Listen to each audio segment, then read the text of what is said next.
Picture this. You're swimming in crystal clear waters off what will one day become British Columbia. The sun filters down through the waves, schools of fish dart past, and everything seems peaceful. Then a shadow falls across you. You look up and the last thing you see is a mouthful of crushing teeth attached to a neck that stretches impossibly far above you. This wasn't a nightmare. This was Tuesday in the Cretaceous Ocean. For decades, scientists have been baffled by fossils found along a river in Canada. 3 different specimens, all pointing to something that shouldn't exist. A creature so bizarre, so unlike anything in the fossil record, that experts literally couldn't figure out what they were looking at. They knew it was some kind of marine reptile, sure, but the bones made no bloody sense. The shoulders were wrong. The neck was too long. The teeth were built for crushing, not the needle-sharp fish catchers you'd expect. It was like finding a tiger with the body plan of a giraffe. Here's what's mental. This thing was officially chosen as British Columbia's provincial fossil in 2018, beating out every other prehistoric creature in a public vote. 48% of people voted for a monster they couldn't even properly identify. That's like making something your national animal when you're not even sure if it's a mammal or a bird. But people were drawn to this mystery. They wanted answers. And for over 20 years, those answers stayed locked in stone. What if I told you that just this year, in 2025, scientists finally cracked the code? What if I told you they discovered this wasn't just any marine reptile, but something that hunted in a way that would make your skin crawl? And what if I told you that once you understand how this 12-meter predator lived, you'll never look at the ocean the same way again? The story starts in 1988, when Michael and Heather Trask were having a wander along the Puntledge River on Vancouver Island. Now, this isn't some remote wilderness. People walk their dogs here, kids play in the shallows, but the Trasks spotted something odd poking out of the riverbank. Bones. Ancient bones. They'd found what would turn out to be one of the most confounding fossils in North American paleontology.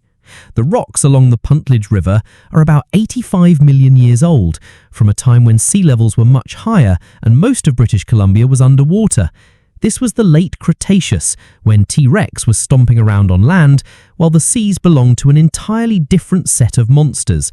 Mosasaurs, basically sea serpents with attitude. Plesiosaurs, imagine a seal crossed with a brontosaurus, and sharks that would make a great white look like a goldfish. But what the Trasks found didn't fit into any neat category. When scientists first examined the fossils in 2002, they hit a wall.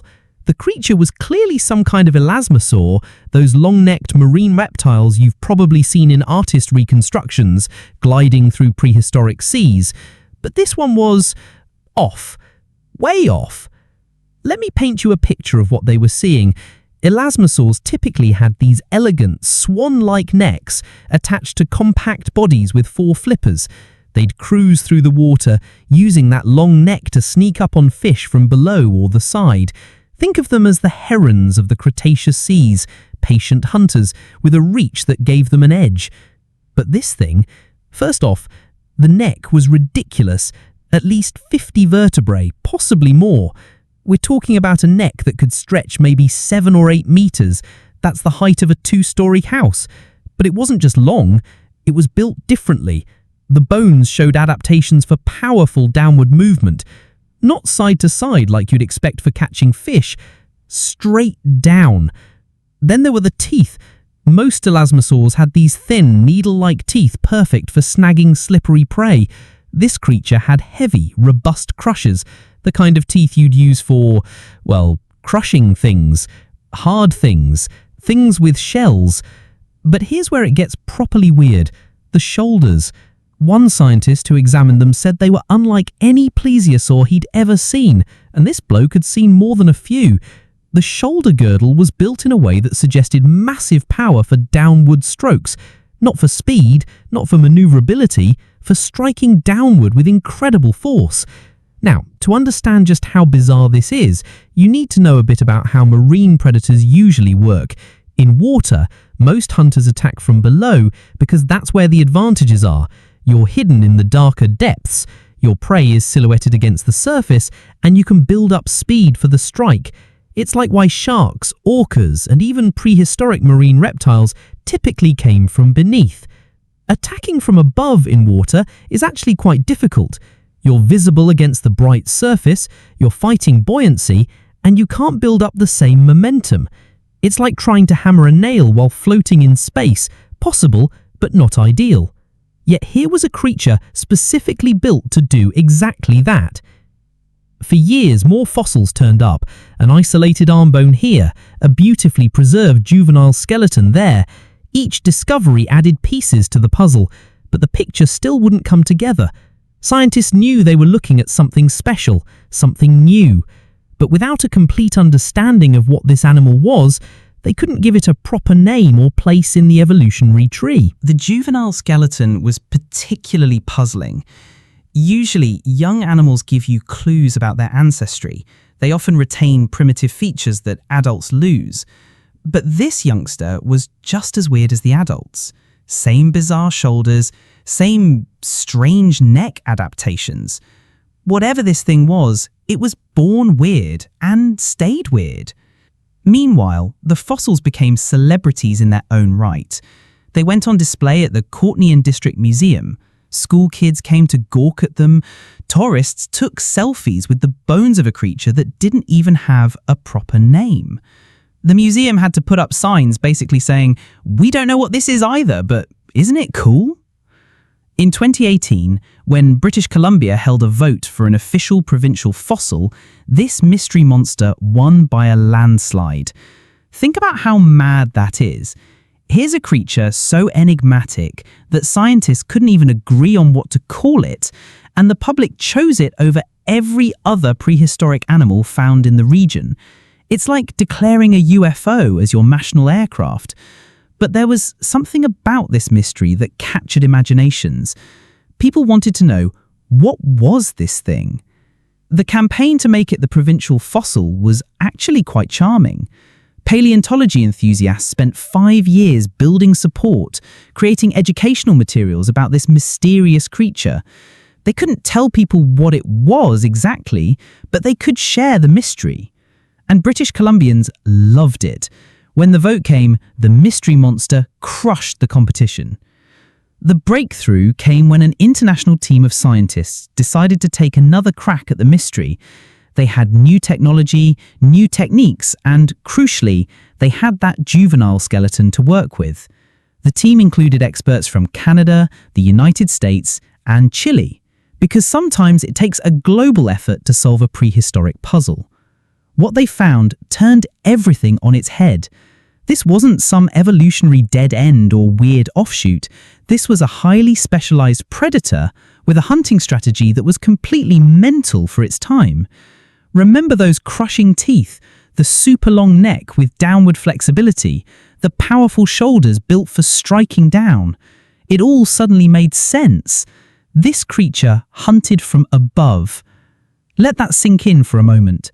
In an ocean full of predators that attacked from below or the side, this thing had evolved to be an aerial striker in a world without air. It would position itself above its prey, probably hovering in the water column, that impossibly long neck coiled like a spring. Then, bam! It would strike downward with crushing force. The scientists realized those robust teeth were perfect for one particular type of prey that was everywhere in the late Cretaceous seas: ammonites. These spiral-shelled cephalopods, think of a squid living in a ram's horn, were abundant, nutritious, and protected by hard shells. Most predators couldn't deal with them efficiently. But a creature that could strike from above with crushing force, that's a different story. Picture it. You're an ammonite doing your ammonite thing, jet propelling yourself through the warm Cretaceous waters. You're watching for danger from the sides, from below, the usual directions trouble comes from. You never think to look up. Why would you? Nothing attacks from above in the ocean. Until now. The physics of this hunting strategy are fascinating. Water is 800 times denser than air, which means moving through it requires serious power.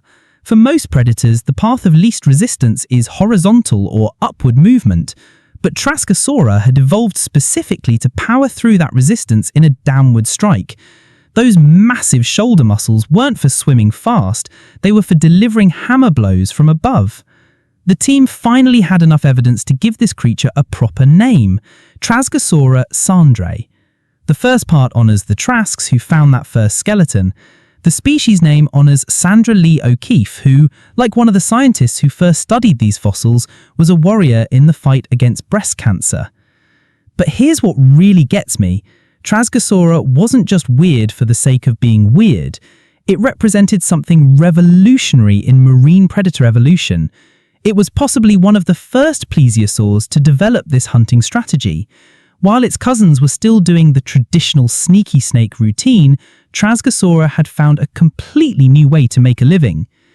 The late Cretaceous seas where Traskasaura lived were nothing like today's Pacific Northwest waters. The climate was much warmer, think tropical or subtropical. Sea levels were about 100 meters higher than today, flooding huge areas of what's now dry land. The Western Interior Seaway split North America in two, creating a massive inland ocean teeming with life. These waters were packed with creatures that seem almost alien today. Hesperornis, a flightless bird the size of a person, dove for fish using powerful legs. Giant sea turtles the size of small cars cruised the surface. Xiphactinus, a fish that could grow 6 meters long, launched itself at prey with a mouthful of fangs.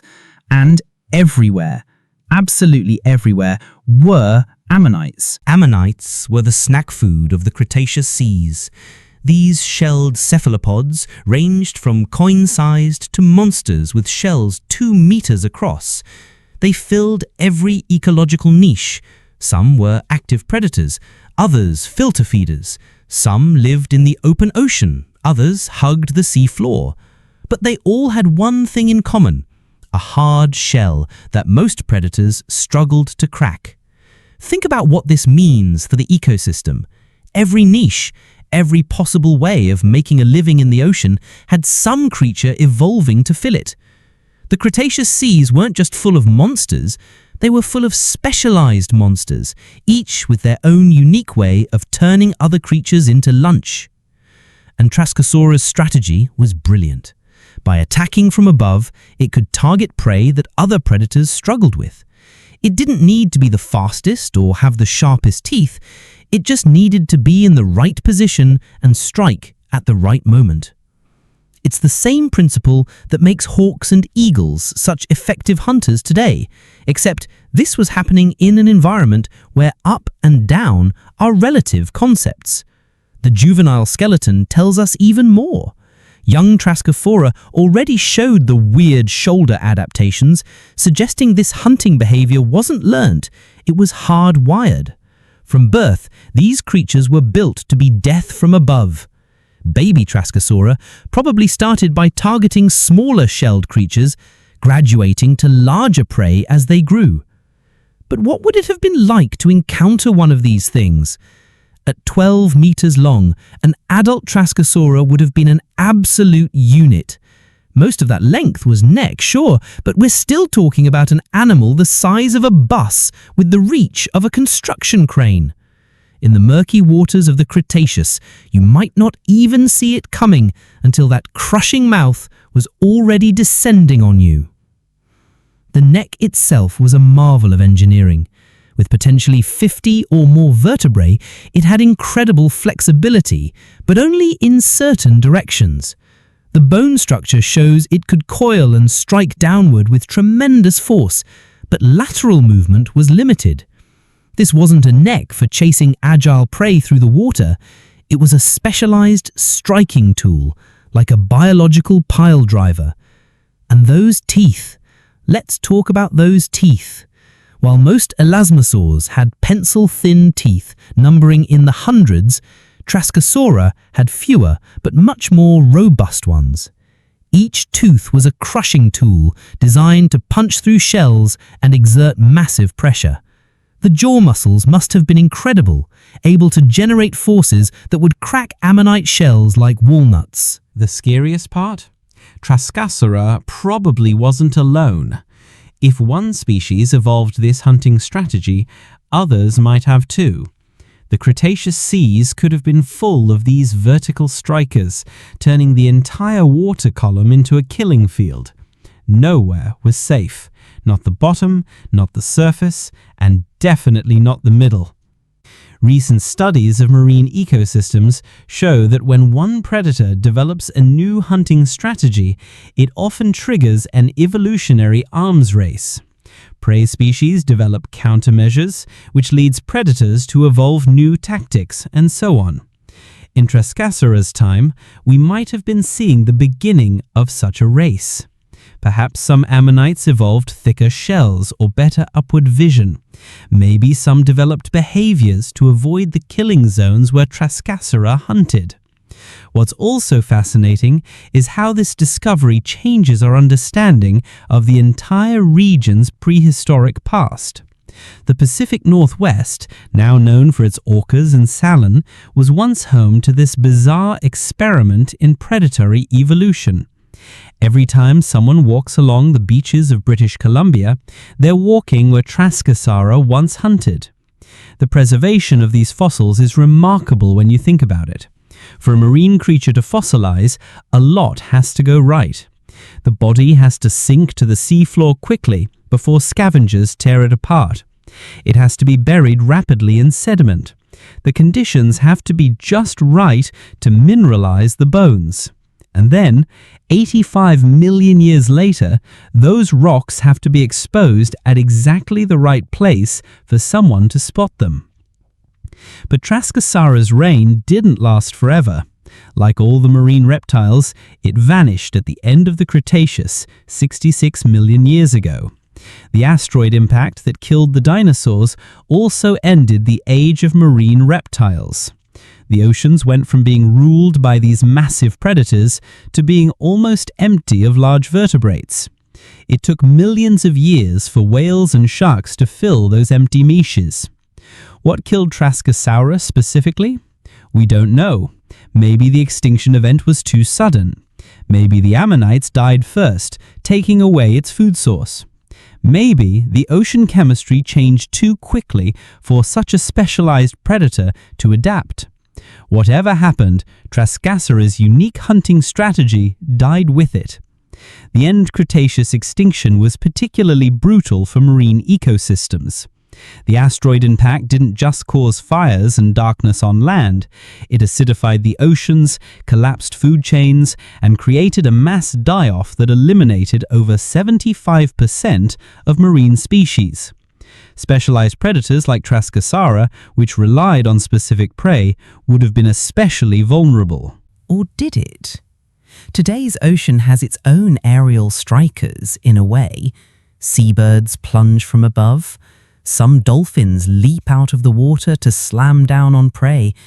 Even some sharks breach to attack from an unexpected angle. The niche Traskasaura pioneered didn't disappear. It just waited for new creatures to rediscover it. There's something poetic about convergent evolution, the way different creatures independently evolve similar solutions to life's challenges. Traskasaura's downward striking strategy has echoes in modern animals, even if none have taken it to such an extreme. It shows that in evolution, good ideas tend to resurface, even if they're separated by millions of years. The discovery of Traskasaura sandrae also shows us how much we still don't know about prehistoric life. This creature's fossils sat in museums for decades before scientists realized what they were looking at. How many other mysteries are sitting in drawers and displays, waiting for someone to piece together their story? Professor Robin O'Keefe, who led the team that finally identified Traskasaura, put it perfectly.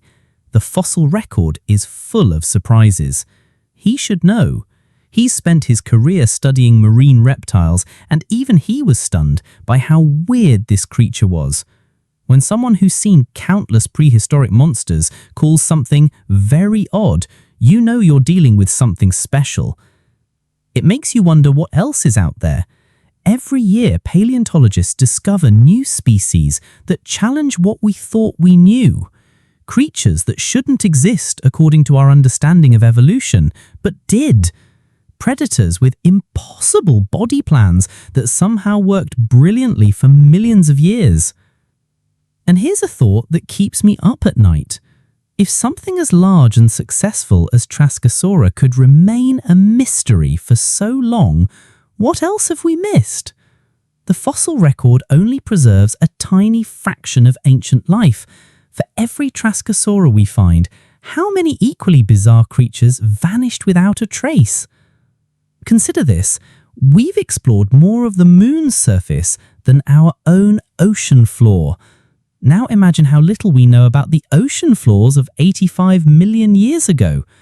The rocks that preserve Cretaceous marine life are scattered across the globe, often in remote or inaccessible places. Each new fossil site could harbour creatures that rewrite our understanding of prehistoric life. The oceans of the Cretaceous were alien worlds, full of creatures that pushed the boundaries of what was possible. Traskasaura sandrae, with its impossible neck and crushing bite, was just one player in an ecosystem more diverse and strange than anything alive today. It found a way to be a predator that no one had tried before, and no one has truly replicated since. The story of Traskasaura also reminds us why paleontology matters. It's not just about cool monsters, though that's definitely part of it. Every fossil tells us something about how life responds to challenges, how evolution finds new solutions, how ecosystems work. Traskasaura shows us that there's always another way to make a living, always another niche to exploit, always another way to be a predator. For the people of British Columbia, Traskasaura has become more than just a scientific curiosity. It's their monster, their mystery, their connection to deep time. School kids learn about the creature that lived where they lived, that swam where they now walk. It makes prehistory personal in a way that distant dinosaurs can't quite match. Next time you're by the ocean, take a moment to look up at the water above you. In another time, in another world, that's where death would have come from. A shadow falling across you, a neck descending like a nightmare, and those crushing teeth closing around your shell. Traskasaura didn't just hunt in the Cretaceous seas, it redefined what hunting could be. And perhaps that's the real legacy of Traskasaura sandrae. Not just that it was a successful predator, not just that it was weird, but that it showed us the incredible creativity of evolution. In a world full of conventional predators, it found a completely new way to hunt. It took the rules of marine predation and turned them literally upside down. The question is, in all the vast oceans of prehistory, with all their monsters and mysteries, what other impossible predators are waiting to be discovered? What other creatures defied the rules and found new ways to be terrifying? Because if Traskasaura taught us anything, it's that nature's creativity in designing predators is limitless. And somewhere, in some museum drawer or eroding cliff face, the next impossible monster is waiting to rewrite what we think we know about the ancient world. The prehistoric oceans were laboratories of evolution, testing grounds for the most outlandish experiments in predation, and we've only just begun to understand what swam in those ancient seas.